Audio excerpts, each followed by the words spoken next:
കാസർഗോഡ് മുതൽ തൃശൂർ വരെ 7 ജില്ലകളിൽ വോട്ടെടുപ്പ് തുടങ്ങി. മലബാറിൽ നീണ്ട ക്യൂ. സംസ്ഥാനത്ത് തദ്ദേശ തെരഞ്ഞെടുപ്പിന്റെ 2ാം ഘട്ട പോളിംഗ് ആരംഭിച്ചു. മുസ്ലിം ലീഗ് നേതാക്കളായ PK കുഞ്ഞാലിക്കുട്ടി, സാദിഖ് അലി ശിഹാബ് തങ്ങൾ, സയ്യിദ് മുനവർ അലി തങ്ങൾ എന്നിവർ വോട്ട് രേഖപ്പെടുത്തി. UDFന്റെ വിജയം സുനിശ്ചിതമാണെന്നും ഭരണവിരുദ്ധ വികാരം ജനങ്ങളെ സ്വാധീനിക്കുമെന്നും വോട്ട് രേഖപ്പെടുത്തിയ ശേഷം സാദിഖ് അലി ശിഹാബ് തങ്ങൾ പറഞ്ഞു. UDF സ്വാധീന മേഖലകളിൽ ഉയർന്ന പോളിംഗ് ഉണ്ടാകുമെന്നും മുന്നേറ്റത്തിന് അനുയോജ്യമായ സാഹചര്യമാണുള്ളതെന്നും സാദിഖ് അലി ശിഹാബ് തങ്ങൾ കൂട്ടിച്ചേർത്തു.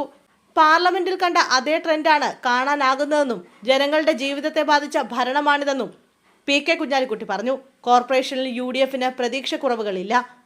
മുഖ്യമന്ത്രിയുടെ വിമർശനങ്ങൾ തെരഞ്ഞെടുപ്പിൽ പ്രതിഫലിക്കാൻ പോകുന്നില്ലെന്നും കുഞ്ഞാലിക്കുട്ടി വ്യക്തമാക്കി. കാസർഗോഡ് മുതൽ തൃശൂർ വരെ 7 ജില്ലകളിലാണ് വോട്ടെടുപ്പ്. രാവിലെ 7 മുതൽ വൈകിട്ട് 6 വരെയാണ് പോളിംഗ് നടക്കുക. രാവിലെ മുതൽ തന്നെ പോളിംഗ് ബൂത്തിലേക്ക് വോട്ടർമാർ എത്തി തുടങ്ങി. ആലപ്പുഴ മണ്ണഞ്ചേരി പഞ്ചായത്ത് അമ്പലക്കടവ് വാർഡിലേക്കുള്ള 1ാം പോളിംഗ് ബൂത്തിലും ഇന്ന് റീപോളിംഗ് നടക്കും. ശനിയാഴ്ച രാവിലെ മുതലാണ് വോട്ടെണ്ണൽ. ചൊവ്വാഴ്ച ആദ്യഘട്ട വോട്ടെടുപ്പ് പൂർത്തിയായ 7 ജില്ലകളിൽ 70.91% പോളിംഗ്. സമാധാനപരമാണ് വോട്ടിംഗ്. തിരുവനന്തപുരം, കൊല്ലം, പത്തനംതിട്ട, ആലപ്പുഴ, കോട്ടയം, ഇടുക്കി, എറണാകുളം ജില്ലകളിലായി ചൊവ്വാഴ്ച നടന്ന വോട്ടെടുപ്പിൽ 1,32,70,482 വോട്ടർമാരാണ് ഉണ്ടായിരുന്നത്. ഇതിൽ 94,10,450 പേർ മാത്രമാണ് സമ്മതിദാനാവകാശം രേഖപ്പെടുത്തിയത്. ജില്ലകളിൽ എറണാകുളം തന്നെയാണ് വോട്ടിംഗ് ശതമാനത്തിൽ മുന്നിൽ.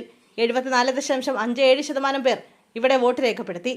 ഏറെ പേർ വിദേശ രാജ്യങ്ങളിലുള്ള പത്തനംതിട്ട തന്നെയാണ് ഇത്തവണയും പിന്നിൽ. ഇവിടെ 66.78% വോട്ട്. കോർപ്പറേഷനുകളിൽ തിരുവനന്തപുരത്തും കൊല്ലത്തും മുൻ തദ്ദേശ തെരഞ്ഞെടുപ്പിനെ അപേക്ഷിച്ച് വോട്ടിംഗ് ശതമാനത്തിൽ കുറവുണ്ടായി. എന്നാൽ കൊച്ചി കോർപ്പറേഷനിൽ 2020 തെരഞ്ഞെടുപ്പിനെ അപേക്ഷിച്ച് നേരിയ വർധനവുണ്ടായി.